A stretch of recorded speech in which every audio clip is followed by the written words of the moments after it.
इन दिनों सभी पार्टियां, खासकर राजनीतिक पार्टियों में टिकटों को लेकर मंथन चल रहा है और इसी सिलसिले में हमने बातचीत की है सोनीपत की जनता से। हमारे संवाददाता ललित कांडपाल ने कि आखिर किसे वो अपने उम्मीदवार के तौर पर देखना चाहती है, रिपोर्ट दिखाते हैं। और अब हम आ गए हैं सोनीपत की जनता के बीच में। जनता से पूछते हैं कि आखिर इस बार दावेदारों की फहरिस्त में कौन किससे आगे चल रहा है, कौन किसकी पसंद बना हुआ है। मेरे साथ कई सारे लोग मौजूद हैं सोनीपत के। सर, आपका टोटल टीवी पर बहुत बहुत स्वागत है। धन्यवाद जी आपका।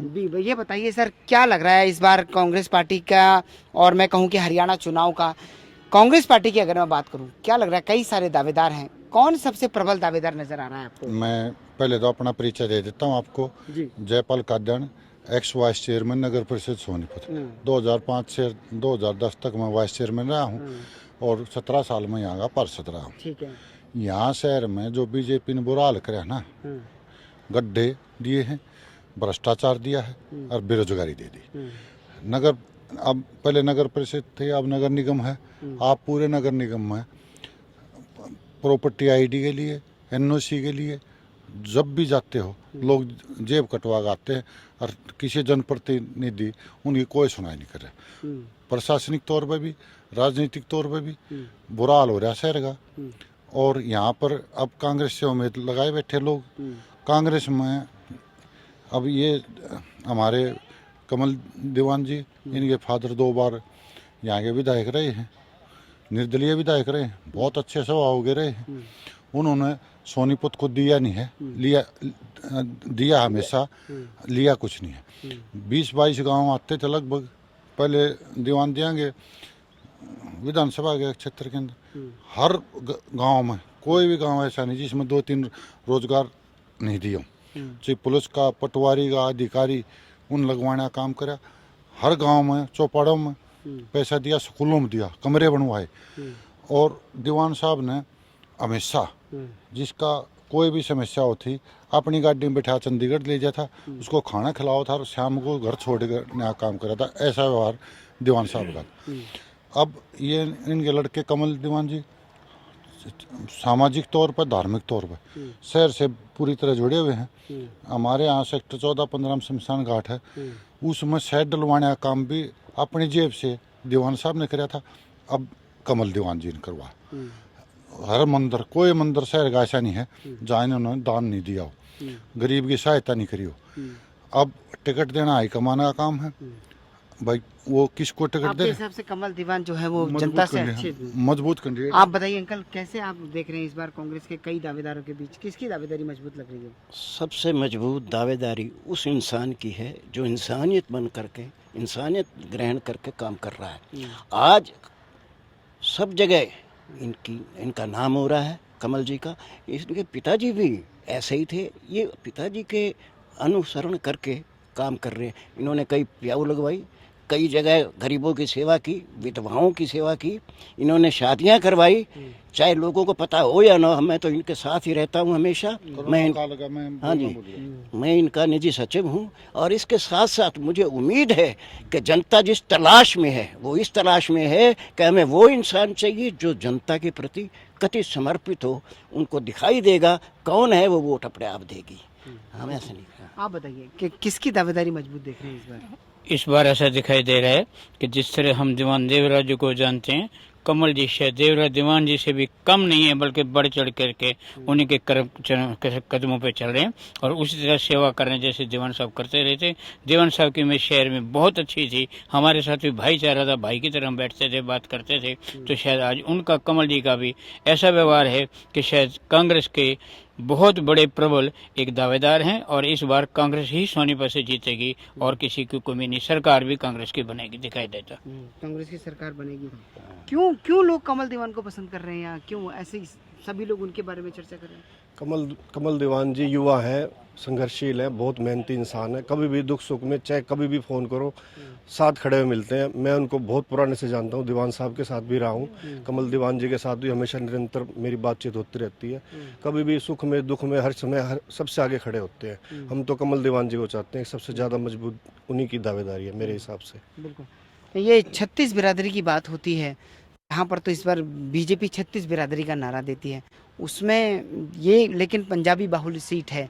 तो क्या कमल जी पंजाबी बाहुल्य सीट से आते हैं इसलिए वो हैं, या फिर ये सारे 36 बिरादरी से जुड़े हुए हैं? देखिए जी, मैं श्री देवराज दीवान जी को और कमल दीवान जी को पिछले 20 सालों से मैं अच्छी तरह से जानता हूँ।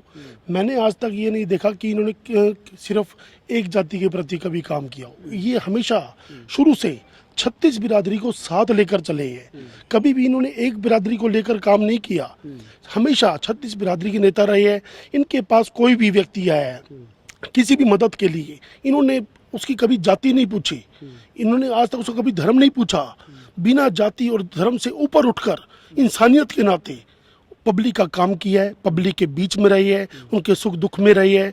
इनको ये पता चल जाए बस कि वो व्यक्ति दुखी है, तुरंत उसी टाइम इनका या तो फोन चला जाएगा या इनके निजी सचिव चले जाएंगे या किसी ना किसी के जरिए उन तक ये पहुंच जाएंगे उनकी मदद के लिए।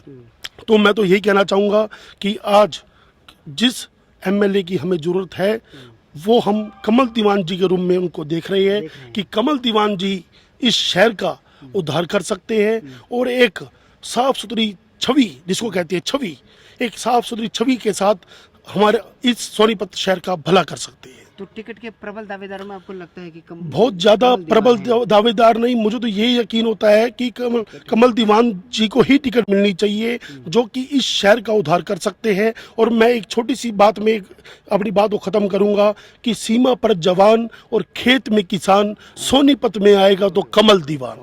क्या बात है, क्या लगता है? हाँ, क्या लगता है कांग्रेस पार्टी किसके नाम पे आखिरी मोहर लगाएगी? ऐसा है, वो तो नेतृत्व, हम तो इस एरिया की जनता ये चाह रही है हुड्डा साहब को यहाँ सीएम बना जा और किसान का, कमेरे का, हर कर्मचारी का भला हुड्डा साहब में। यहाँ इस एरिया में किसान आंदोलन भी हुआ, इन बीजेपी वालों ने यहाँ रोड पर रखा तो कुछ नहीं मिला।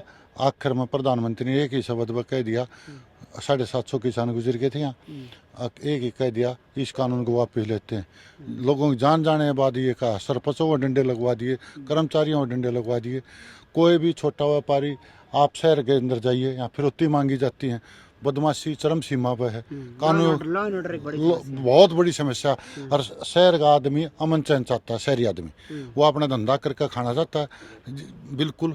और ये बीजेपी नहीं, यहाँ गुंडे तत्व छोड़ दिए हैं, कोई किसी नाम से कोई संगठन बना रहा है, कोई किसी रंगदारी मांगी जाती है और इससे पीछा छूटना चाहिए और कांग्रेस की सरकार आनी चाहिए, हुड्डा साहब सीएम होने चाहिए। हुड्डा साहब सीएम होने चाहिए।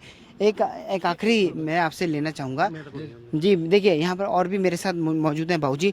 बाबूजी, क्या लग रहा है, हरियाणा में चुनाव इस बार होने जा रहा है और सोनीपत का क्या मिजाज नज़र आ रहा है? ऐसा है जी, सोनीपत में पंजाबी क्षेत्र है और हमेशा से ही यहाँ पर पंजाबी कैंडिडेट ही चुनाव जीतता है। इस समय सोनीपत की जनता कमल दीवान की तरफ नज़र गड़ाए हुए है। अगर इनको जल्दी ही टिकट मिल जाता है और विश्वास दिलाते हैं कि ये जीतेंगे भी सही और जनता के इस खरे उतरेंगे। आपको क्या लगता है? हाँ, कई उम्मीदवारों में कौन सबसे प्रबल दावेदार है? ये तो खैर सरकार का काम है, हाईकमान का काम है। पब्लिक चाहती है कि बदलाव चाहती है और बदलाव होना चाहिए। पिछली सरकार से लोग दुखी हैं। चलिए, तो कुल मिलाकर बदलाव होगा या नहीं ये तो 4 तारीख को ही पता चलेगा, क्योंकि 4 तारीख को इस पूरी विधानसभा चुनाव के नतीजे निकलकर सामने आते हैं। लेकिन सोनीपत का मिजाज हमने आज आपको दिखाने की कोशिश की। सोनीपत से टिकट के संभावित उम्मीदवार कमल दीवान से हमने बातचीत भी की, जिन्होंने अपने मुद्दे भी उठाए। अब देखना होगा कि पार्टी किसके नाम पर मोहर लगाती है। इसके बाद अगर मोहर लगती है तो जनता उसके बाद आखिरकार किसके नाम पर आखिरी वोट का स्टैंप लगाती है। कैमरा पर्सन शूरवीर के साथ ललित नारायण कांडपाल, टोटल न्यूज़, सोनीपत।